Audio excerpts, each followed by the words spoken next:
Hello，大家好，又嚟到辣茄出去同大家講一講下上一場嘅賽事 F1 2020年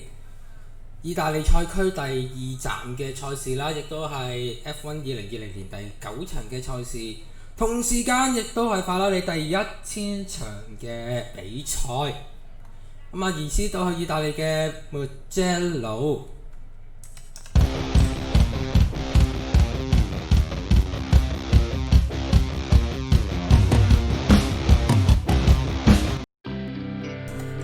穆謝魯呢一場賽事啦，咁就全場就5.245公里，總共係要鬥59個圈，有14隻彎 ，DRS 區有一個，只係起終點大直路。呢一場嘅賽事係以高下壓力同埋高速而聞名嘅。穆謝魯啦，歷史上係未舉辦過一級方程式賽車嘅。2020年因為疫症嘅關係咧，令到佢可以有佢嘅第一次，就係舉辦一級方程式大獎賽。今場嘅賽事就非常之精彩嘅，但係就同大家講下佢嘅一啲精彩之處啦。最精彩嘅就係意外啊嘛，大家睇完之後都哇哇聲。呢場賽事起碼有8架車係需要去退賽，令到人哋都幾呆嘅，都 O 晒嘴。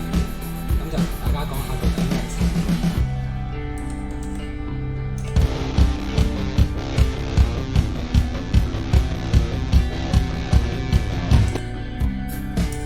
好啦，就講一講啦。咁就呢一場嘅賽事，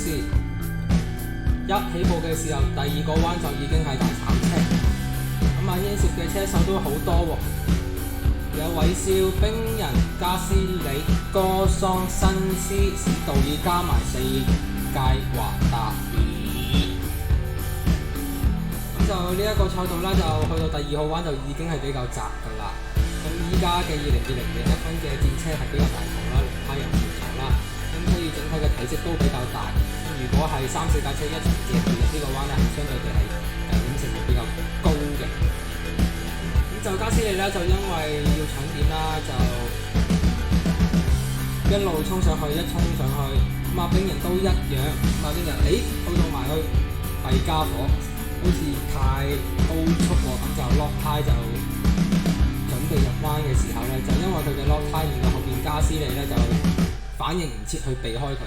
就算佢想避，隔離都有個哥桑，別無他選嘅情況下，直接舉咗落去冰人嘅車尾度。冰人亦都係收掣不及啦，就舉咗落去前面韋少度。哥桑亦都係因為加斯利嘅意外係被拱咗出去食沙。最後嘅結果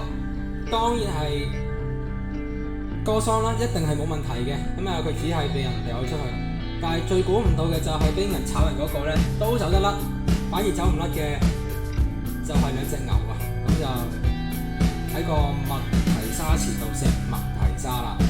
另外較前少少嘅位置都有一個小意外嘅，就係新師仔咧同史道爾鬥搶嗰陣時候咧，新師仔咧係打咗白鴿轉，從而令到後邊嘅維達爾咧係炒咗落去咧，係炒爛咗個前翼，引發出今場車嘅第一個嘅安全車路喎。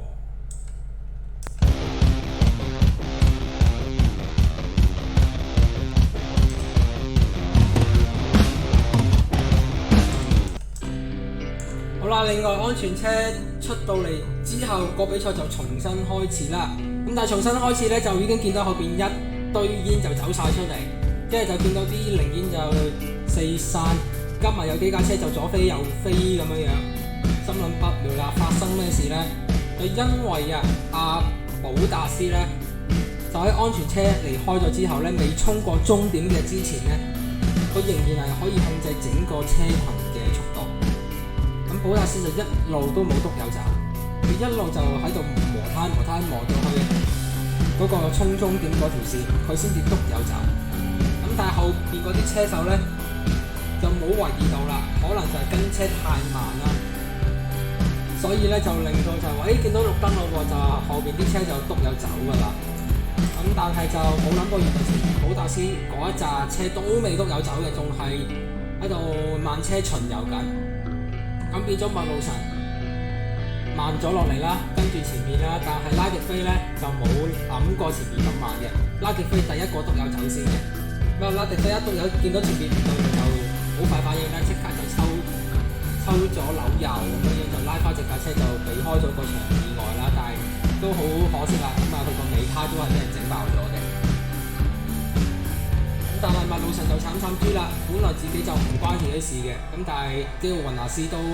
睇唔到啊，基奧雲納斯見到前面嗰架車隊都有走啊嘛，咁我梗係都有走啦，我唔想蝕底啊嘛。咁就大鬼鑊大撚落啦，就炒到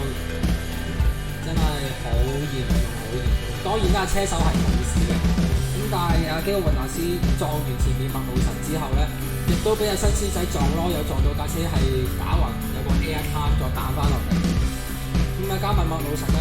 撞左撞右，咁啊彈波子咁彈嚟彈去，好彩三個車手都冇事，但係就引發咗今場嘅第一個嘅紅旗。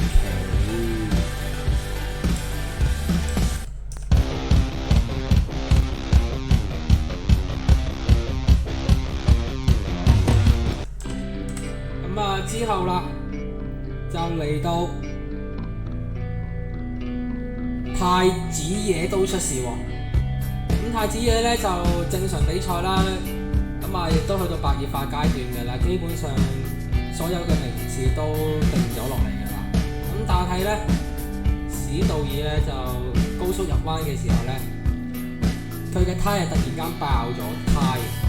咁就係左尾胎爆咗胎，咁啊令到佢失控打八甲轉係直接咧就拍埋落去胎場嗰度，咁啊成個車身啦熬晒啦，要斷嘅嘢乜都斷晒啦，電池又燒啦，你見到呢幅圖都着火燒緊嘅，有機會係漏油所致。咁所以咧，賽道嘅維修人員啊、工作人員咧，即係叫佢架車走嘅時候咧，都要好有好力救咗火先，如果唔係嘅話都好大鑊。咁因為史道爾嘅意外啦，就引發出今場車第二個嘅紅旗。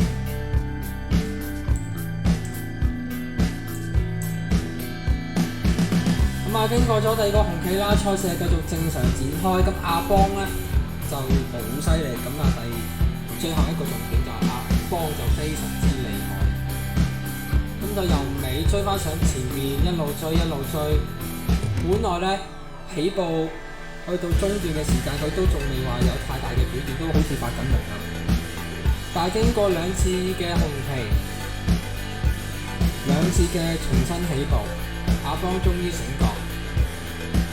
越戰越勇，攞到佢今年第一個嘅香檳位，亦都話到俾阿康拿知道我仍然係可以勝任大牛車手呢一個職位。咁今日嘅分享去到呢度，下期見，拜拜。